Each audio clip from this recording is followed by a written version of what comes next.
तो आज हमारे सामने जो विश्लेषण है उसका शीर्षक है इजराइल ईरान युद्ध विराम की कूटनीति। और इसमें एक बड़ा सवाल उठाया गया है, क्या इन दोनों देशों के बीच मतलब सच में कोई युद्ध विराम हो सकता है?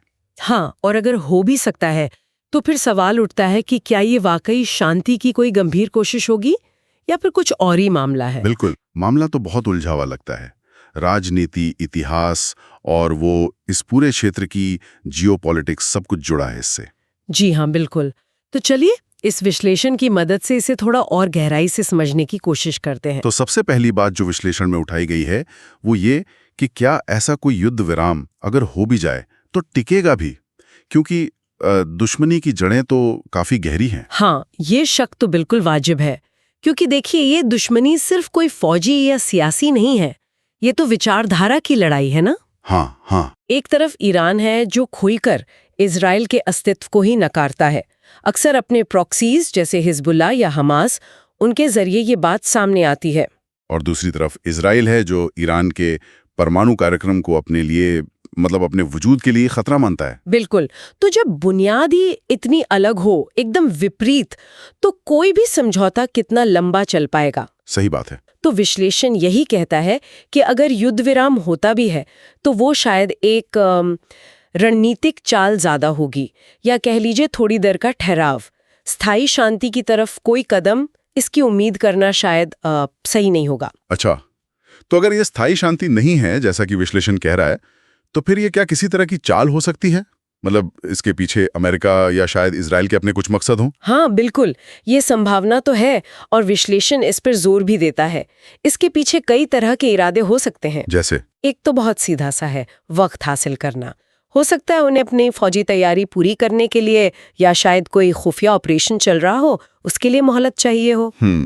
और दूसरा पहलू जो अक्सर ऐसे तनाव के माहौल में होता है, वो अंतर्राष्ट्रीय छवि का भी तो होता है ना? हाँ बिल्कुल, जब आम नागरिक मारे जाते हैं तो देखिए यूएन का, यूरोप का, यहाँ तक कि खाड़ी देशों का भी दबाव बढ़ने लगता है। तो ऐसे में शांति की पहल का दिखावा करना ये एक तरह की जरूरत भी बन जाती है। जी, और एक और दिलचस्प संभावना है जिसे हम बांटो और राज करो की नीति कहते हैं। अच्छा, वो कैसे?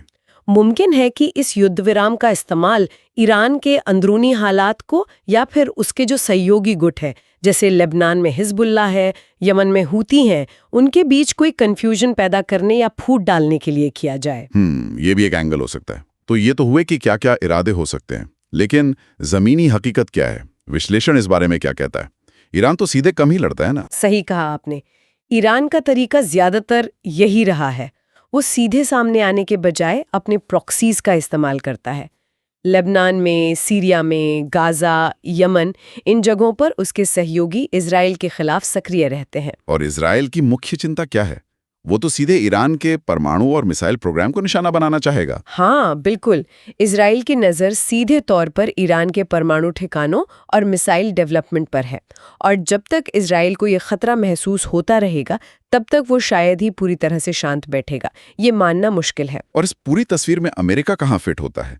जाहिर है वो तो पश्चिम एशिया में स्थिरता चाहेगा, लेकिन इजराइल का इतना पुराना और मजबूत सहयोगी होने के नाते ईरान के लिए उसका रवैया तो हमेशा सख्त ही रहेगा। हाँ, अमेरिका कोशिश तो करता है संतुलन साधने की, लेकिन उसकी प्राथमिकताएं साफ हैं। वो इजराइल के सुरक्षा हितों को नजरअंदाज नहीं कर सकता, ये तो तय है। वजह हो सकती हैं। जी, विश्लेषण कुछ मुख्य वजहें गिनाता है। पहली, जैसा हमने कहा, मानवीय राहत का दिखावा। ये अक्सर अपनी छवि सुधारने का एक तरीका होता है। ठीक है।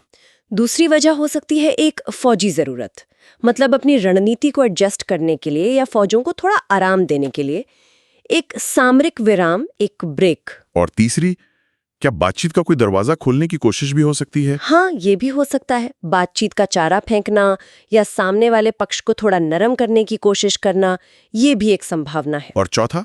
और चौथा, ये विशुद्ध रूप से कूटनीति हो सकती है।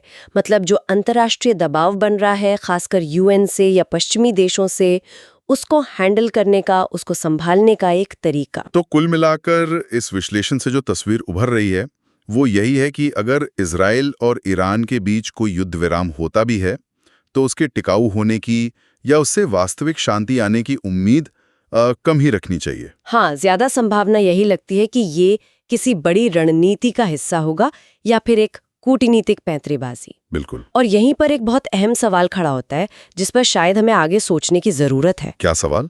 सवाल ये कि अगर ये युद्ध विराम वाकई महज एक रणनीति है, एक चाल है, तो इसके बाद दोनों पक्षों का अगला कदम क्या होगा, उनकी अगली चाल क्या होगी, और इसका असर सिर्फ इन दो देशों पर नहीं बल्कि पूरे पश्चिम एशिया के क्षेत्र पर व्यापक रूप से क्या पड़ेगा। ये वाकई सोचने वाली बात है।